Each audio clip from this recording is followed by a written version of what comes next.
नमस्कार दोस्तों, स्वागत है हमारे YouTube चैनल पर। दो मित्रों में बात करते हैं सावन के महीने के बारे में। सावन के महीने बहुत ही विशेष और हिंदू धर्म का खास माना जाता है। अगर आप सावन में ये 4 काम कर लेते हैं तो कुंभ राशि वालों के लिए बहुत फायदेमंद होने वाली। जी हाँ दोस्तों, सावन में ये काम आपको करना चाहिए। भोलेनाथ का गंगा जल अभिषेक करें और वहाँ और दूसरा हो सके तो चढ़ाएं। आपके ऊपर महादेव को विशेष कृपा होगा।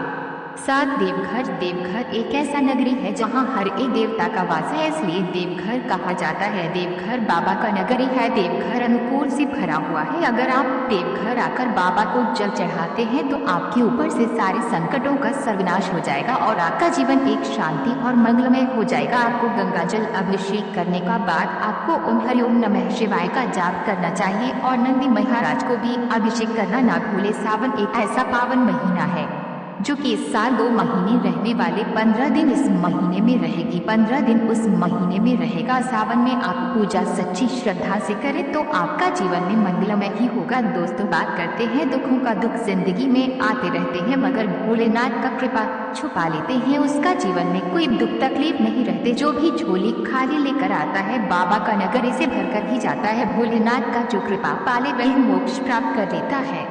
पापा को जलाए अभिषेक करें। भोले बाबा को अत्यंत प्यारा है गंगा जल। हिंदू धर्म में सबसे पवित्र और महान माना जाता है। अगर आप ये काम करते हैं तो आपके ऊपर से शनि का प्रकोप धीरे धीरे कम हो जाएगा। महादेव किन किन राशियों को विशेष कृपा देने वाले? वृषभ राशि। इन राशियों पर महादेव का विशेष कृपा रहता है। आप अनुकूल है। आप अगर सच्ची सरदार से कोई भी कार्य करें तो आपको भोलेनाथ की कृपा से अवश्य सफलता मिलेगी। सावन का महीना आते हैं हर तरफ भोलेनाथ के जयकारे लगने लगते हैं। क्या घर क्या शिवालय, हर जगह वातावरण भक्तिमय हो जाता है। प्रकृति में भी हर तरफ हरियाली ही हरियाली रहती है। यानी कि ये कहें कि सावन मतलब प्रेम और भक्ति से भरा महीना है तो गलत नहीं होगा। लेकिन क्या आपके मन में कभी ये सवाल उठता है कि शिव जी को यही महीना इतना पसंद क्यों है और इस महीने में अगर नियमित रूप से उनकी पूजा करनी हो तो उसका क्या नियम है? अगर हाँ तो समझिए कि आपको सारे सवालों के जवाब इसी आर्टिकल में मिलेंगे। आइए जानते हैं। शिव जी ने स्वयं बताई है सावन मास की महिमा। सावन का महीना ही एक ऐसा महीना होता है जिस दौरान सबसे अधिक वर्षा होती है जो शिव जी के गर्म शरीर को ठंडक प्रदान करती है।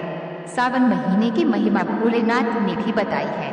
धर्म शास्त्रों के अनुसार शिव जी के तीनों नेत्रों में सूर्योदय, बानी चंद्र और अग्नि मध्य नेत्र हैं। जब सूर्य कर्क राशि में गोचर करता है तब सावन महीने की शुरुआत होती है। सूर्य गर्म है जो उष्मा देता है जबकि चंद्रमा ठंडा है जो शीतलता प्रदान करता है। इसलिए सूर्य के कर्क राशि में आने से खूब बरसात होती है जिससे लोक कल्याण के लिए विष को पीने वाले भोले को ठंडक व सुकून मिलता है। प्रजनन की दृष्टि से भी ये मास बहुत ही अनुकूल है। इसी कारण शिव को सावन प्रिय है। शिवलिंग पर कभी नहीं चढ़ानी चाहिए सिंदूर सहित ये अन्य चीजें। शिव हो जाते हैं नाराज। सावन सोमवार व्रत से मिलता है अपार लाभ। यूं तो प्रत्येक सोमवार का अपना महत्व है लेकिन सावन के सोमवार का व्रत करने से अपार लाभ मिलता है। मान्यता है कि सावन में शिव जी की आराधना और सोमवार व्रत करने से वे अत्यंत शीघ्र ही प्रसन्न होते हैं और मनोवांछित सभी कामनाओं की पूर्ति करते हैं। धार्मिक मान्यताओं के अनुसार सावन सोमवार का व्रत करने पुत्र की इच्छा करने वाले को पुत्र, विद्यार्थी को विद्या, धनार्थी को धन, मोक्ष चाहने वालों को मोक्ष, कुंवारी कन्या को मनोनुकूल पति और सुहागिनों को अखंड सौभाग्य की प्राप्ति होती है।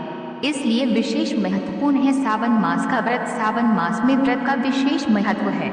ऐसी मान्यता है कि कुंवारी कन्या यदि इस पूरे महीने व्रत रखती हैं तो उन्हें मनपसंद जीवन साथी मिलता है। पौराणिक कथा के अनुसार देवी सती जब बिन बुलाए अपने पिता दक्ष के यज्ञ आयोजन में पहुंची तो वहां सभी ने उनका अपमान किया। इसी तो उन्होंने सह लिया, लेकिन जब उन्होंने पिता द्वारा अपने पति का अपमान होता देखा तो आत्मदाह कर लिया। इसके बाद देवी सती ने पार्वती रूप में जन्म लिया और शिव जी को पति रूप में प्राप्त करने के लिए सावन सोमवार का व्रत किया। कहते हैं कि इसी व्रत के प्रभाव से माता पार्वती को भोलेनाथ प्राप्त हुए। सावन में नियमित रूप से ऐसे करें शिव जी की पूजा। सावन में नियमित रूप से सुबह सवेरे नित्य कर्मों से निवृत्त होकर किसी भी शिव मंदिर में जाएं। वहां शिवलिंग पर सबसे पहले जल चढ़ाएं।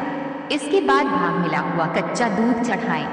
फिर गन्ने का रुपए चढ़ाएं। साथ ही ओम नमः शिवाय मंत्र का जप करते रहें। मंत्र का उच्चारण आप अपनी श्रद्धानुसार 11, 21, 51 या फिर 108 बार कर सकते हैं। इसके बाद रूप देहि जयम देहि भाग्यम देहि महेश्वर पुत्रं देहि धनं देहि सर्वान् कामांश्च देहि में मंत्र का जप करें। साथ ही शिवलिंग पर पुण्य जल चढ़ाएं। इसके बाद फूल, अक्षत, धतूरा, आंकड़े का फूल और बेलपत्र चढ़ाएं, फिर धूपबत्ती और दीपक जलाएं।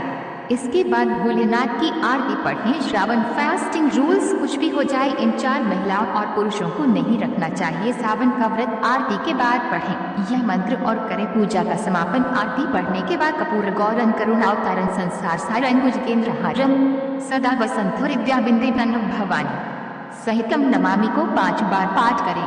अंत में भोले भंडारे से प्रार्थना करें कि वे आपके समस्त कष्टों को दूर करें और सुख समृद्धि का वरदान दें। ध्यान रखें कि पूजा करते समय मन में किसी भी तरह का छल कपट या फिर किसी भी व्यक्ति के प्रति ईर्ष्या द्वेष न लेकर आए। सच्चे मन से शिव की पूजा करें, वह जीवन में आने वाली सारी परेशानियों को दूर। कुछ तो बता देना चाहता हूँ कि इस साल का सावन सबसे खास। अगर इस साल सावन में आप कोई भी मनोकामना मांगते हैं तो आपको अवश्य ही पूरा होगा। कुंभ राशि वाले जातकों के लिए बता दूं कि इस साल सावन में भोलेनाथ का आपके ऊपर विशेष कृपा रहने वाला। घर में उल्लास के माहौल न बनाए, घर में शांति माहौल बना के रखें, क्योंकि आप बात बात पर बहुत ही चूक जाते हैं कि किसी से भी घर में लड़ाई हो जाती है। लड़ाई ना करें और मिलजुल कर परिवार में रहे तो आपके ऊपर से भगवान भोलेनाथ का विशेष कृपा है। और जरूरी बात, अगर आप बोल बन जाने के लिए सोच रहे हैं तो अपना माता पिता को साथ में लेकर ही जाएं। माता पिता को लेकर जाएंगे तो भोलेनाथ अत्यंत प्रसन्न होगा। आप अगर सोच रहे हैं पैदल जाने के लिए तो बता दो कि आप पैदल जा सकते हैं, लेकिन इधर से गाड़ी से भी जा सकते हैं, उधर से आप पैदल वापस आ सकते हैं। पैदल आने पर तब तो करेंगे ही, पर हरिओम नमः शिवाय का जाप करना ना भूलें। अगर आप बीच में कहीं कांवर रख देते हैं तो ध्यान से सुने, यह गलती आपको नहीं करना चाहिए। कभी भी कांवर रखते हैं और सोचे जाते हैं तो आप तुरंत नहा धोकर बड़ों से ही कांवर उठाएं, क्योंकि इससे बहुत ही दोष लगती है। और बता दो, कुंभ राशि वाले जातकों के लिए इस साल आपकी सावन में महीने में आपके ऊपर से शनि का प्रकोप कम होगा। आपको धन का कहीं से अचानक प्राप्ति हो सकती है। आपको बिजनेस में बढ़ोतरी देखने को मिल सकती है। आपका परिवार में आप सब लोग मिलजुल कर रह सकते हैं। आपको नई जीवन साथी मिलने की भी संभावना है। अगर हम पंचांग की बात करें तो पंचांग में कुंभ राशि वाले जातकों के लिए बहुत ही अनुकूल लिखा हुआ है। पंचांग में लिखा है कि आप अगर सच्चे मन से कोई भी लगन से कार्य करते हैं तो आपका कार्य जरूर ही पूरा हो। तो हम बात करते हैं सावन के पावन महीने के बारे में। इस साल सावन अनुकूल वाली है कुंभ राशि वाले के लिए। इस साल कुंभ राशि वाले पर भगवान शिव को विराज रहेंगे। अगर आप घर पर पूजा करने वाले व्यक्ति हैं तो बता दूंगी, घर पर ही सावन की पूजा की जा सकती है। पर आप घर पर पूजा करते हैं तो आपके पास विशेष सामग्री रहना चाहिए जो कि पूजा में लगती है। और आप घर पर भी विधिवत तरीके से पूजा करेंगे तो उसमें भी पूजा अच्छी विधि से करेंगे तो भी भगवान शिव प्रसन्न कर सकते हैं। आपको बता देना चाहता हूँ कि 4 वेदों का उच्चारण आप अवश्य करें। ओम नमः शिवाय, ओम शिव शिव शिव शिव शिव शिव। महत्व के कार्यों को दोपहर तक पूरा करें। आर्थिक प्रयासों को आगे बढ़ाएंगे। प्रबंधन प्रशासन के कार्य सधेंगे। बड़ों से तालमेल बढ़ेगा। अनुकूलता बनी रहेगी। सकारात्मकता का लाभ उठाएंगे। भेंट के अवसर बढ़ेंगे। साहस और पराक्रम बना रहेगा। बड़ा लक्ष्य रखेंगे। शुभ प्रस्ताव मिलेंगे। वरिष्ठ जनवरी सहयोगी होंगे। मित्रगण साहस बढ़ाएंगे। यात्रा की संभावना है। श्रेष्ठ विषयों को गति देंगे। वाणिज्यिक मामलों में संपर्क बेहतर बना रहेगा। विभिन्न क्षेत्रों में सहज प्रदर्शन बनाए रखेंगे। धन लाभ के साथ व्यय बढ़त पर रहेगा। विभिन्न कार्यों को पूरा करेंगे। संबंध सुधरेंगे। धैर्य अनुशासन से काम लेंगे। करियर कारोबार में स्पर्धा बनाए रखेंगे। अपेक्षित परिणाम बनेंगे। सफलता के प्रयास गति पाएंगे। व्यक्तिगत प्रदर्शन पर फोकस रहेगा। सबका साथ समर्थन पाएंगे। तेजी रखेंगे। महत्वपूर्ण लोगों से भेंट होंगी। पेशेवर लक्ष्य पूरे होंगे। जिम्मेदारियों को निभाएंगे। व्यापार मजबूत होगा। प्रेम मैत्री मित्रों का सहयोग पाएंगे। रिश्ते मधुर होंगे। संबंधों में सुख सौख्य बना रहेगा। प्रेम में इच्छित परिणाम बनेंगे। मन की बात साझा करेंगे। निजी मामले बेहतर बनेंगे। घर परिवार में हर्ष आनंद रहेगा। अपनों की मदद करेंगे। संबंध अनुकूल रहेंगे। चर्चाएं सफल होंगी। व्यवहार में स्पष्ट रहेंगे।